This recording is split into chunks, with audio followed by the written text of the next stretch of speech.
Samudra haibsida aikoina khangba ngamba sarukdagidi khangba ngamdriba sarukna hena yamlibani. Masigi angakpana pik thalaba mafum asida thainagi matamdagi horaga angakpa thaudok kya thoktuna laklibani. Thaudok amada miyoi kharana samudra manunggi 50 meter luba mafum amada alien gi masak mawng tawba jiva thengnakhibagi wari atopa thaudok amadana amuk miyoi nifu mari submarine amaga punna samudra manungda mangkhibagi thaudok. Aduga atopa amadana amuk jahas amagi crew members khudimak yamna angakpa mawngna sikhiba aduga makhoigi jahas adu khanghaudana maina tumna chakhibagi thaudok asiguma khayal leiri. Aduna ngasigi videos data samudra da Thokkhiba yamna angakpa thaudok ahumgi maramda khangminasi. Number 1. SS Orang Medan Mystery.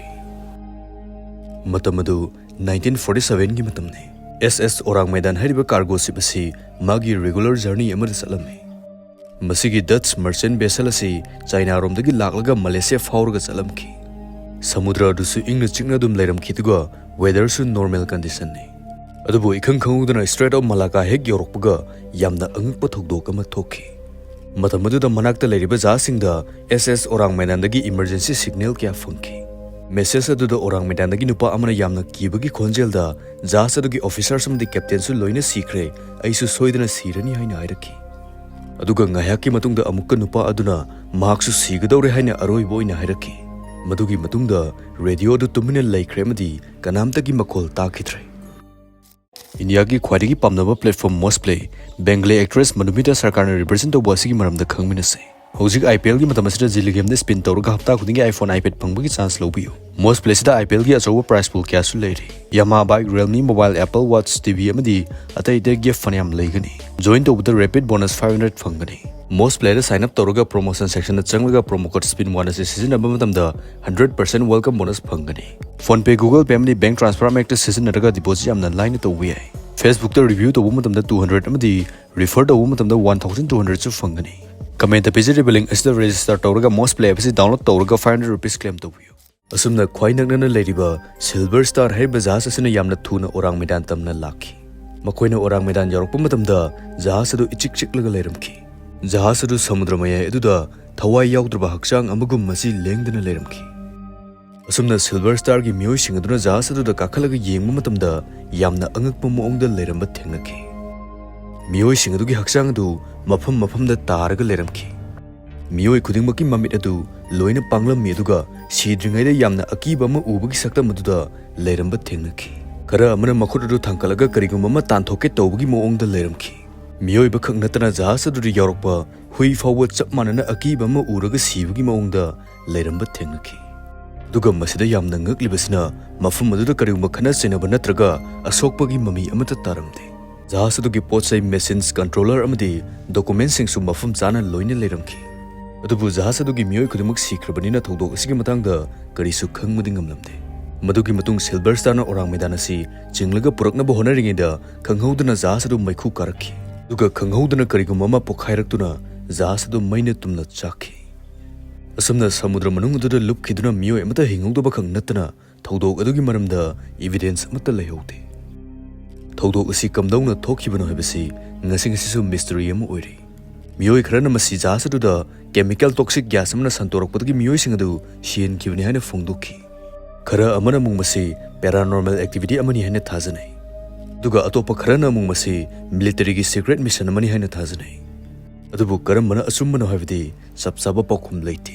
Miyoi kharana muk thaudok asi urban legend ni asengma thaudok natte haina phongdokhi. Number 2. Lake Baikal Mystery. Matamadu 1982 gi matamne. Russia gi Siberia gi unmapai na koisalaga leiba Lake Baikal hariba asida yamna angakpa thaudok ama thokhi. Thaudok asina Soviet ki military singbu loina angakpa ohenki. Numit aduda Soviet Navy gi experience lerba diver turret si underwater mission amagi chalamki. Mission adu dum toina tawba makhoi gi routine namani. Dubu numit aduda makoina samudra manunggi 50 meter muk luna kumlakpa matamda amukta udriba saktam khara uramki. Samudra manung aduda makhoigi mamangda yamna strange oiba creature khara iroiba uramki. Jiba adu migi masak mawng mali duga feet 8 muk wangi. Makhoigi unsa adu silver machu oi aduga makokte helmet ki mawng manba masu upi haina phongdokhi. Dubu yamna ngaklibasi makhoida sor honabu oxygen tank natraga atopa equipment amata yauramde. Dubu ising manung aduda karisu tawdana adum iroiraga leiramki. Sumna divers aduna mathakta radio message ama thaduna pawdu tamlamkiduga jiba du fananaba hairaki. Madugi matung makoina net ama sandolaga jiba du fananaba honaringaida yamna akanba force amana mukhoida yeraki. Aduga isingi mathaktamna akanba pressure amada faukalaki. Masigi sudden pressure sense asida divers ahum khudakta siki. Sumna thodok asigi matangda operation tawrambadasu khudakta lefki aduga thodok asigi matangda file sing adasu losilaga thamki. Thodok asigi matangda public miyamda amata khangalamde. Adubu matam kharagi matungda file sing adu leak oiraktuna miyamna khangnarakhi amadi UFO alien sing munainaba singi mafumdasu thodok asi unsolved mystery ama oiki. Mafum aduda leiba local samadi nga fawa lakpa singna lake aduki manungdagi arangba mangalguma ama hek uwa funky haina phungdokhi. Masi sing manung asida alien technology gumba ama leibagi oigani haina miyamna thajanakhi. Thodok asigi matangda official documentation gumadi leite adubu lake baikal asi prithivida khwaidagi mysterious oiva lake amani haina thajanai. Lake baikal asi prithivida khwaidagi liraba amadi khwaidagi luba lake amani. Masigi ising manung asida kari leiramgani haibisu sapsana khangmanatri. Number 3. Disappearance of ARS Hands 1. Matamadu 15 November 2017 Argentina Navy ki diesel electric submarine ARS Hands 1 haribasi khanghodana mangkirami. Masigi submarine asi Germany da savani duga 1980s ki matamda Argentina na laikibani. Duga 2014 ki matamda submarine asi upgrade tawduna hena fagaranki. Numit aduda ARS Hands 1 asi routine patrol mission ama chalamki. Maduda sailors nifu marisu yorokhi. Marak aduda Argentina ki ahanba female submarine officer su yorokhi. Submarine aduna aroi boina Argentina ki naval base da radio message ama tharamki. Submarine adugi battery compartment da ising changlakpadagi short circuit thokle haiduna hairakhi. Madugi hek matungda radio signal adu mangki duga San Juan su mafum khangdana mangkirami. Argentina ki mipum khudimangna paw si taramki.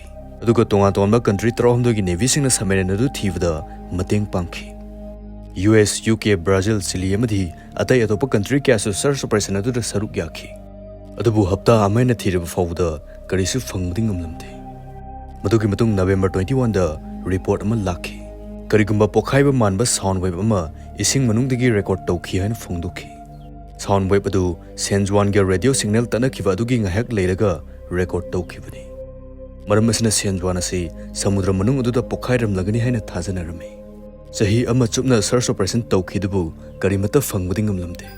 Madugi matung 16 November 2018 da Ocean Infinity hariba private company sigi matengna San Juan adu South Atlantic Ocean gi 800 meter luba mafum amada leiramba thengnakhi.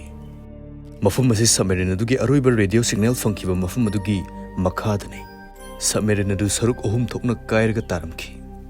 Masi karigumba ama manungdagi pokhairakpadagi oikiba phibam ni haina phongdokhi. Argentina miyamgidi thodok asi isam chamba military gi accident ama oiramkide. Submarine aduga communication ru thoina kakthatki yauna kakthalibre haiba wahang kya amadi ising changle haina report tawrakhibanina matam adu rescue tawba chatriba karigino haibana chingba wahang kya miyamna hangnakhi. Aduna thodok asi ngasi fawba kamdongna thokhibano haibagi chapchaba pakhum leitaba thodok ama oiri.